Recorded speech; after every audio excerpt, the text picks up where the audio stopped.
ನಮಸ್ಕಾರ, ನಾನು ನಿಮ್ಮ ಮಿಸ್ಟರ್ ಪ್ರಾಫಿಟ್. ಭಾರತ ಮತ್ತು ಅಮೆರಿಕದ trade deals clear. FTA sign ಮಾಡಿದ್ದಾರೆ, ಫ್ರೀ ಟ್ರೇಡ್ ಅಗ್ರಿಮೆಂಟ್ ಗೆ ಸೈನ್ ಮಾಡಿದ್ದಾರೆ, 18% ಗೆ ರಿಡ್ಯೂಸ್ ಮಾಡಿದ್ದಾರೆ. ಹಾಗಾದ್ರೆ ಅಮೆರಿಕಾಗ ಅನುಕೂಲನಾ ಇಲ್ಲ ಇಂಡಿಯಾಗ ಅನುಕೂಲನಾ ನೋಡೋಣ. ಅಮೆರಿಕದಿಂದ ಇಂಡಿಯಾಗೆ ವೆನ್ಜುಲಾ ಇಂದ ಏನ್ ಆಯಿಲ್ ಇದೆಯೋ ಅದೆಲ್ಲ ಇಂಪೋರ್ಟ್ ಮಾಡ್ಕೊಂತ ಇದ್ದಾರೆ. ಅದ್ರ ಜೊತೆಗೆ ಡೈರಿ ಪ್ರಾಡಕ್ಟ್ ಮತ್ತು ಅಗ್ರಿಕಲ್ಚರ್ ಪ್ರಾಡಕ್ಟ್ 0 ಟ್ಯಾಕ್ಸ್ ಅಲ್ಲಿ ಇಂಪೋರ್ಟ್ ಮಾಡ್ಕೊಂತ ಇದ್ದಾರೆ. ಇನ್ನ ರಷ್ಯಾದಿಂದ ಆಯಿಲ್ ಇಂಪೋರ್ಟ್ ಮಾಡ್ಕೊಳ್ಳೋದು ಗ್ರಾಜುಯಲಿ ಕಡಿಮೆ ಮಾಡ್ತಾ ಬಂದಿದ್ದಾರೆ. ಇದೆಲ್ಲ ಅಮೆರಿಕದ ಬೇಡಿಕೆ, ಇಂಡಿಯಾ ಅದನ್ನೆಲ್ಲ ಸ್ಯಾಟಿಸ್ಫೈ ಮಾಡಿದೆ. ಅದರಿಂದನೇ ಅವರು ಟ್ರೇಡ್ ಡೀಲ್ಸ್ ಗೆ ಒಪ್ಪಿದ್ದಾರೆ ಅಂತ ಹೇಳ್ಬೋದು. ಸೊ ಹಾಗಾದ್ರೆ ಇಂಡಿಯಾಗೆ ಏನ್ ಬೆನಿಫಿಟ್?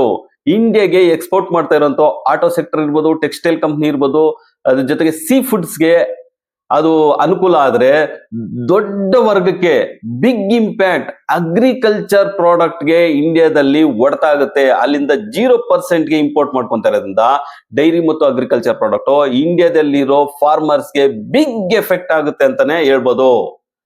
ಸೊ ಇದರಿಂದ ಇಂಡಿಯಾಗೆ ಹಿನ್ನಡೆ ಆಗಿದೆ. ಈ ಡೀಲ್ ಇಂದ ಅಮೆರಿಕೆಗೆ ತುಂಬಾ ಅನುಕೂಲ ಆಗಿದೆ ಅಂತಾನೆ ಹೇಳ್ಬೋದು. ಸೊ ಹಾಗಾದ್ರೆ ಟ್ರೇಡಿಂಗ್ ಪ್ಲಾನ್ ಇವತ್ತು ಹೇಗಿರ್ಬೇಕಂತ ನೋಡೋಣ. ಫ್ರೈಡೆ 1200 ಪಾಯಿಂಟ್ಸ್ ಗೇನ್ ಆಗ್ಬಿಟ್ಟು ಅಮೆರಿಕದ Dow Jones point 50,000 above all time ಅಲ್ಲೇ ಕ್ಲೋಸ್ ಆಗಿದೆ. ಇನ್ನು 1950 ಕ್ರೋರ್ಸ್ ಬೈ ಮಾಡಿದ್ದಾರೆ ಫಾರಿನ್ ಇನ್ಸ್ಟಿಟ್ಯೂಷನ್ ಅವರು ಇಂಡಿಯನ್ ಮಾರ್ಕೆಟ್ ಅಲ್ಲಿ.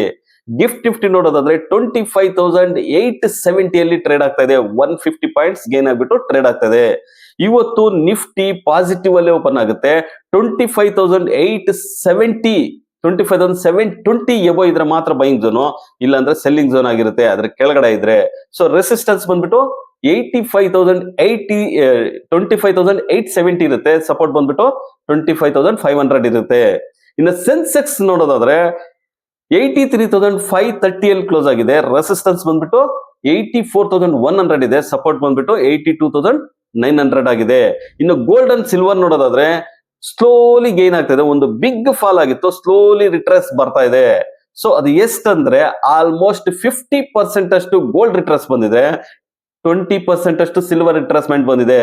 ಸೊ ಹಾಗಾದ್ರೆ ಬೈಯಿಂಗ್ ಅಪರ್ಚುನಿಟೀಸ್ ಎಸ್, ಕಮಿಂಗ್ ಡೇಸ್ ಅಲ್ಲಿ ಬೈಯಿಂಗ್ ಅಪರ್ಚುನಿಟಿ ಬರ್ತಾ ಇದೆ ಗೋಲ್ಡ್ ಅಂಡ್ ಸಿಲ್ವರ್ ಅಂತ ಹೇಳ್ಬೋದು.